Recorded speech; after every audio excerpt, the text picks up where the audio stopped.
আমি সুজিতে পানি দিলাম, পানি দিয়ে এইভাবে পানিটা মাখিয়ে নিচ্ছি সুজিতে।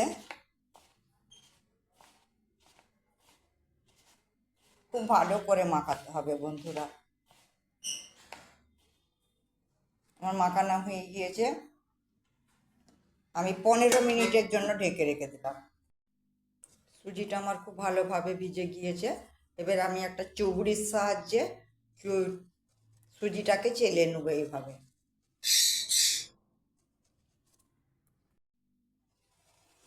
একটা হাঁড়ির মধ্যে পানি দিয়েছি বন্ধুরা, যে পানিটা আমার ফুটছে। একটা বাটি নিয়েছি এমন, আর সুজিটাকে আমি চেলে রেখেছি।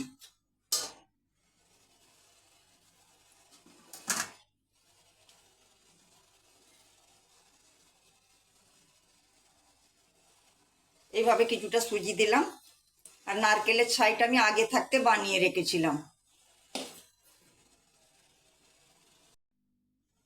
বাটিটা আমি আস্তে আস্তে আস্তে আস্তে তুলে নেব।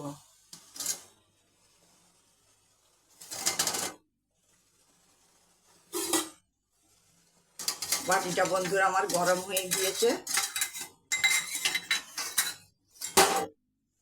বাটিটা আমি তুলে নিলাম। এই পিঠেটা আমার একটু ভেঙে গেল, বাকিটা এইভাবেই আমি আবার বানাবো। এই যে এইভাবে করে দিয়েছি বন্ধুরা। এবার আমি একটা পাত্র দিয়ে ঢেকে দিলাম। আমি ঢেকে দিয়েছিলাম। ভাপা পিঠে কিনা আমার ভেপে গিয়েছে, হয়ে গিয়েছে। এবার আমি এই খুন্তিটার সাহায্যে তুলে নেব।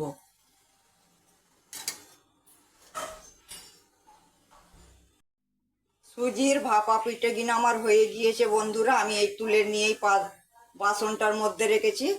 আবার এইভাবে ভাপতে দিয়েছি।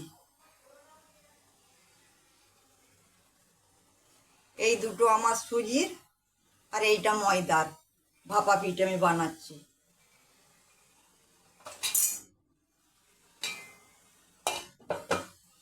আপনারাও বাড়িতে এইভাবে সুজির ভাপা পিঠে বানাবেন, ছোট বড় সকলে খুশি।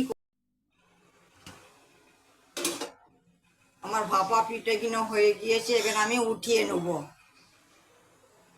আমার সুজির ভাপা পিঠে পুরো রেডি। আমার ভিডিওটা ভালো লাগলে প্লিজ বন্ধুরা আমাকে লাইক কমেন্ট শেয়ার করবেন, আর আমার চ্যানেলটা আপনারা সাবস্ক্রাইব করে দেবেন।